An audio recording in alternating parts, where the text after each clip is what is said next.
تو جیسے میں نے آپ کو شروع میں بتایا تھا کہ سرمایہ دار جو ہوتا ہے اس کا اپنا جو سرمایہ ہوتا ہے وہ تو لمیٹڈ ہوتا ہے، تو پھر وہ اپنے سرمایہ کو بڑھانے کے لیے bonds, loans, long term loans, money market میں جاتا ہے، بلین مارکیٹ جسے آپ کہتے ہیں، فائنینشیل مارکیٹس میں جاتا ہے، اور اس کی وجہ سے جو ہے وہ جب وہ مارکیٹ کے اندر سے لونز اٹھانا شروع کرتا ہے تو الٹیمیٹلی پھر کیا ہوتا ہے کہ وہاں پہ انٹرسٹ ریٹ جو ہے وہ اس کے ہاتھ میں، مطلب بوم اینڈ بسٹ کی طرف جو ہے وہ مارکیٹ، بلش مارکیٹ جو ہے وہ چلی جاتی ہے۔ بوم پیریڈ جب ہوتا ہے تو وہاں لینڈنگ زیادہ ہوتی ہیں اور کانفیڈنس جو ہے وہ بڑھتا ہے لوگوں کا، لیکن فریکوینٹلی جو ہے market gets carried away by the irrational exuberance, یعنی ایگزوبرنس جو ہوتی ہے اس مارکیٹ کی، اس کی وجہ سے وہ برسٹ بھی ہو جاتی ہے، بہت تیزی سے وہ نیچے بھی آ جاتی ہے، کیونکہ وہ فیک یا ٹیمپریری پیریڈ کے لیے وہ اپ کر رہی ہوتی ہے، سسٹینیبلٹی اس کی بہت کم ہوتی ہے۔ تو یہ ایسڈز جو ہوتے ہیں وہ اسپائک ان دا ویلیو، کیونکہ ظاہر سی بات ہے ایسڈز بڑھ رہے ہوتے ہیں، اس وجہ سے اس کی ویلیوز بھی وہ اسپائک کرتی ہیں۔ اور چونکہ میں نے آپ کو بتایا کہ جو سینٹیمنٹل چینج آ رہا ہوتا ہے فوراً کے فوراً، اس کی وجہ سے مارکیٹ کریش بھی بہت تیزی سے کرتی ہے، اور جب کریش کرتی ہے تو چھوٹے انویسٹرز جو ہوتے ہیں جنہوں نے فنڈ لگایا ہوتا ہے اس طرح کی شیئرز مارکیٹ ہے یا بانڈز میں، تو وہ پھر ڈیفالٹر ہو جاتا ہے اور اس طرح سے وہ مارکیٹ سے آؤٹ ہو جاتا ہے، کیونکہ ان کا تو بریڈ اینڈ بٹر اسی کے اوپر منحصر ہوتا ہے۔ مونوپلی پاور، اس میں جو ہے وہ فری مارکیٹ جو ہے وہ سکسیسفل مونوپلی پاور گین کرتی ہے، اور ہائی پرائسز جو ہے وہ کنزیومرز کے لیے وہ چارج کرتے ہیں،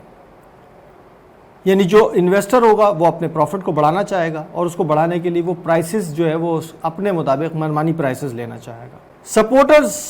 of capitalism argue only capitalism enable economic freedom, یعنی جو کیپٹلزم کے سپورٹرز ہوں گے وہ آپ کے سامنے صرف اسی بات کو ہائی لائٹ کریں گے کہ دیکھیں جی اکنامک فریڈم جو ہے وہ اس میں حاصل ہے، جبکہ الٹیمیٹلی ایسا ہوتا نہیں ہے۔ فریڈم جو ہوتا ہے وہ کیپٹلزم میں مینلی جو لائے کرتا ہے وہ سپلائر کے ہینڈ پہ ہی کرتا ہے، اور یعنی جو انویسٹر ہے، جو آنر ہے، اسی کے پاس لائی کرتا ہے، کیپٹلسٹ کے پاس لائی کرتا ہے۔ تو جو بارگیننگ پاور ہے جس میں کہتے ہیں کہ ڈیمانڈ اینڈ سپلائی پرائس کو طے کرتی ہے، تو یہ انفیکٹ جو ہے وہ یہ چیز اس طرح سے ہوتی نہیں ہے، کیونکہ جو کیپٹلزم اگر بہت زیادہ ہوگا تو جو بائر ہے نا وہ ہینڈی کیپ ہو جاتا ہے، اور جو سپلائرز ہوتے ہیں وہ اپنی مونوپلی چلاتے ہیں۔ اسی طریقے سے مونوسونی بھی ہوتی ہے کہ monopsony is market power in empowering factors of production, یعنی اس میں کیا ہے کہ فرم جو ہے مونوسونی پاور کے ذریعے جو ہے وہ ورکرز کو امپلائی کرتی ہے اور پلینگ لوور ویجز، لیکن ورکرز کو تو آپ کو نظر آئے گا کہ جناب بہت زیادہ جو ہے وہ امپلائمنٹ کریٹ ہو رہا ہے، لیکن جب امپلائمنٹ کریٹ ہو رہا ہوتا ہے تو اس وقت کیا ہے کہ وہاں پہ ڈیمانڈ اینڈ سپلائی کے اندر جو بارگیننگ پاور ہے وہ لیبر سے نکل کر کے انویسٹر کے پاس چلی جاتی ہے، وہ پھر لوور ویجز طے کرتا ہے۔ تو اس میں جو ہے وہ فرم زیادہ پروفیٹیبل ہوتی ہے، ظاہر سی بات ہے وہ ان کی جو ہے وہ ان کے اوپر نیگوشیٹ کر کے مینلی وہ امپلائمنٹ کو جو ہے وہ ایکسپلائٹ کر رہی ہوتی ہے مین پاور کو، اور پروفیٹیبلٹی کو اپنی بڑھا رہے ہوتے ہیں۔ اموبلٹیز ہوتی ہے کہ free market factors of production are suppose to be easily able to easily move from unprofitable sector to a new profitable industry،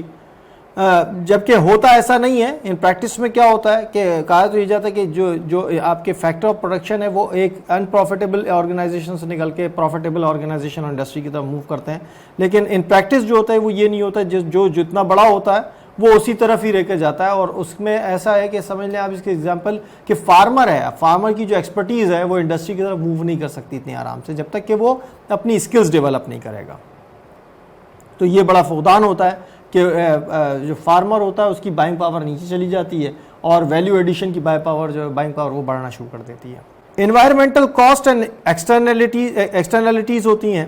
کہ اس کی وجہ سے چونکہ پروڈکشن جو ہے وہ زیادہ بڑھ رہی ہوتی ہے، اور جب فری مارکیٹ ہوتی ہے تو میں نے آپ کو بتایا تھا کہ جو امپلائر ہے کیپٹلسٹک کے اکنامی کے اندر، جو کیپٹلسٹ ہے وہ زیادہ سے زیادہ انویسٹمنٹ کرتا ہے، زیادہ سے زیادہ پروڈکشن کرتا ہے اور اپنے پروفٹ کو میکسیمائز کرنا چاہتا ہے، اس کے لیے وہ ہر مینز استعمال کرتا ہے جو کہ انوائرمنٹل ڈیمیجز کا باعث بنتی ہے، تو اور ایکسٹرنلٹیز بہت ساری پیدا کرتی ہے وہ، جو کہ اوور کنزمپشن آف گڈس کے اندر ہارمفل افیکٹس پیدا کرتی ہے تھرڈ پارٹیز کے لیے۔ پھر جو ہے وہ انکریجز گریڈ اینڈ میٹیریلزم. یہ ایک بہت بڑا ہڈن اس کا پرابلم ہے کہ جو سرمایہ دارانہ نظام ہے وہ اس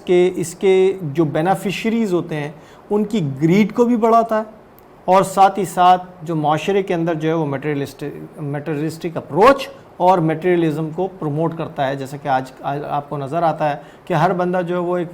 ہے وہ باغ دوڑ میں اگر آپ کو نظر آئے گا تو وہ چل رہا ہے اور لگا ہوا ہے کہ کسی نہ کسی طریقے سے میں فلاں چیز بھی سمیٹ لوں، میرے پاس یہ بھی ہو، میرے پاس بنگلہ بھی ہو، میرے پاس گاڑی بھی ہو. تو یہ میٹیریلسٹک تھاٹ کے اندر وہ اس کا آبجیکٹیو ہی چینج کر دیا جاتا ہے. تو یہ تھے وہ ڈس ایڈوانٹیجز جو کیپٹلزم کے لیے جو ہے وہ ہارمفل ہیں. اور آج کے معاشرے میں اگر جن کنٹریز نے کیپٹلزم کو اپنایا ان میں یہ آج پریکٹیکلی نظر بھی آتے ہیں. تو نیکسٹ اس میں آپ کو جو ہے وہ ایپیسوڈ میں ہم آپ سے بات کریں گے سوشلزم پہ، سوشلزم کے کانسیپٹس، اس کے پروز اینڈ کانس پہ. وآخر دعوانا ان الحمدللہ رب العالمین. السلام علیکم ورحمۃ اللہ وبرکاتہ. سبحان اللہ